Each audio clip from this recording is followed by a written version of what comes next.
ওই ইবাদতখানার ওই গির্জার পাশে আসছে, আসার পরে ডাক দিয়া বলে, ইয়া জুরাইজ আনা উম্মুকা ফাকাল্লিমনি।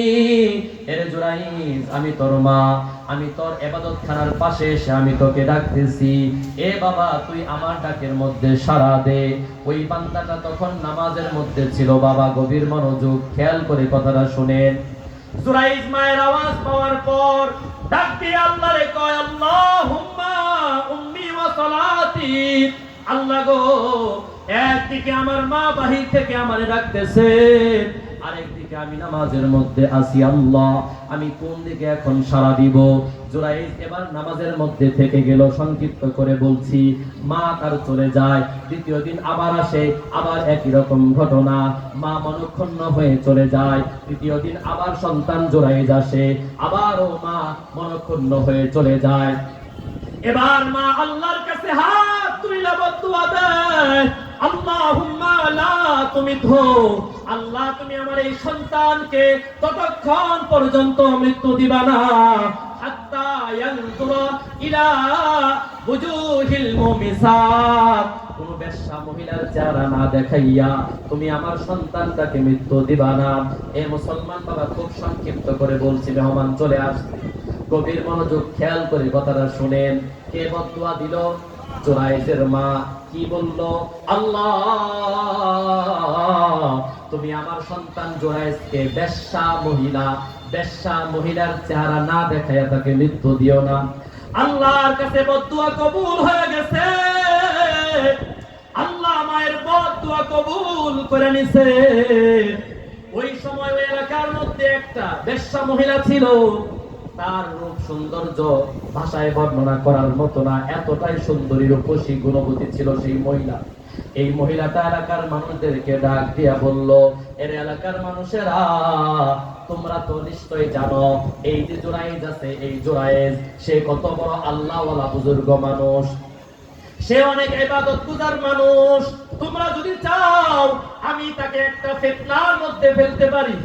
ওই যে মায়ের বদদুয়া শুরু হয়ে গেছে। এবার এলাকার মানুষেরা বলল, ঠিক আছে, তুমি তাকে ফিতনার মধ্যে ফেলো। এবার ওই মহিলা, বেশ্যা মহিলা, ওই জুরাইজের ইবাদতখানার ভিতরে, গির্জার ভিতরে এক রাখাল ছিল। এই রাখালের সঙ্গে জিনা ব্যভিচার লিপ্ত হয়ে যায়। ওই রাখাল থেকে তার সন্তান, জিনার সন্তান হারামজাদা, ওই বেশ্যা মহিলার পেটের মধ্যে চলে আসে। 1 বছর পার হয়ে যাওয়ার পর সন্তান যখন ভূমিষ্ঠ হয়ে যায়, এলাকার মানুষেরা ডাক দিয়ে বলে, এরে মহিলা, এই যে তোমার সন্তান পেকুলের মধ্যে আসছে, বলো বলো এই সন্তানের বাপকে? তোমার তো বিবাহ হয় নাই, আমরা জানি সন্তানের বাপকে। এবার সেই বেশ্যা মহিলা ডাক দিয়া বলে, ওই যে তোমরা যাকে বুজুর্গ মনে করো, ওই যে ইবাদতখানার ভিতরে যে ইবাদতের মধ্যে সর্বদা লিপ্ত থাকে, ওই জুরাইজ হলো এই সন্তানের বাবা। এবার এলাকার লোকেরা সবাই ক্ষিপ্ত হয়ে গেল। এবার যাওয়ার পরে জুরাইজকে একেবারে সকলে মারপিট আরম্ভ করে দিল। প্রচন্ড রকম আঘাত তার গায়ের মধ্যে করা হলো। সে যে গির্জার মধ্যে ইবাদত বন্দেগী করত, ওই গির্জাটাও মাটির সঙ্গে মিশিয়ে দেওয়া হলো। এবার জুরাইজ ডাক দিয়া কয়, এর এলাকার মানুষ, কি ব্যাপার, কি হইল বুঝলাম না, তোমরা আমারে কেন মারতেছ? তোমরা আমার ইবাদতখানা কেন ভেঙে গুড়িয়ে দিচ্ছ? এলাকার মানুষেরা বলে, হুজুর, ভিতরে ভিতরে আকাম কুকাম করো, আর কেন আমাকে মারছো? এই হুজুর, বুজুর্গ মানুষ, তুমি যে এই যে বেশ্যা মহিলার সঙ্গে আকাম কুকাম করেছ, তার সঙ্গে হারাম তুমি রিলেশন করেছ, সেখান থেকে তোমার সন্তান তার পেটের মধ্যে আসছে। এই দেখো তোমার সন্তান এই বেশ্যা মহিলার কুলের মধ্যে আছে। এবার জুরাইজ ডাক দিয়া বলে, ঠিক আছে, ওই মহিলা আর ওই বাচ্চাটারে সহকারে তোমরা নিয়ে আসো। এই দিক দিয়ে জুরাইজ আল্লাহর কাছে অভিযোগ দিবে। নামাজের মধ্যে দাঁড়ায়া যায়, 2 রাকাত নামাজ শেষ হয়ে যায়।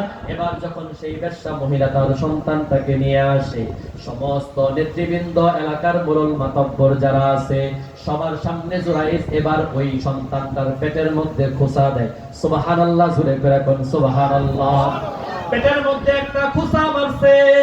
হাদিসের শব্দ পেটের মধ্যে খুঁচা দেওয়ার পর জিগায়, ইয়া গোলাম মান আবুক, এই সন্তান বল বল তোর বাপকে, তোর বাবার নাম কি, তোর বাবার পরিচয় কি, তুই কোন জায়গা থেকে এসেছিস, তোর বাবার নাম কি, তোর বাবার পরিচয় কি।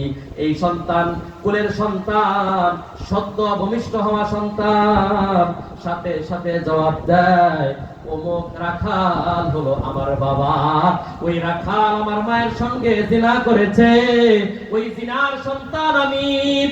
এই কথা বলার সাথে সাথে এলাকার মানুষেরা ভুল বুঝতে পারলো, ডাক দিয়া বলল, জুরাইজ আমাদের ভুল হয়ে গেছে, তোমার যে গির্জাটা আমরা ভেঙে চৌচির করে দিয়েছি, আমরা তোমার গির্জা আগে ছিল মাটি, এখন আমরা তোমার এই গির্জাটাকে স্বর্ণ দিয়ে বানায়া দিব।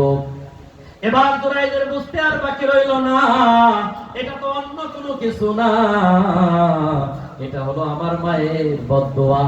আমার মা যে বলছে, আল্লাহ আমার সন্তান যেন ততক্ষণ পর্যন্ত মৃত্যু না হয়, যতক্ষণ পর্যন্ত বেশ্যা মহিলার ফিতনার মধ্যে পতিত না হয়। সুতরাং এই হাদিস দ্বারা সুস্পষ্টভাবে প্রমাণিত হয়, বুখারী এবং মুসলিম শরীফের বর্ণনা এই হাদিসের মাধ্যমে সুস্পষ্টভাবে প্রমাণিত হয়, আব্বা আম্মা যদি সন্তানের জন্য দোয়া করে, ভালো দোয়া, এটাও কবুল করেন কে? আবার যদি আব্বা আম্মা সন্তানের জন্য বদদোয়া করেন, এটাও কবুল করেন কে? সুতরাং আমরা আব্বা আম্মার সঙ্গে ভালো আচরণ করব তো ইনশাআল্লাহ। রিদাল রাব্বি ফি রিদাল ওয়ালিদাইন ওয়া সাখাতুর রাব্বি ফি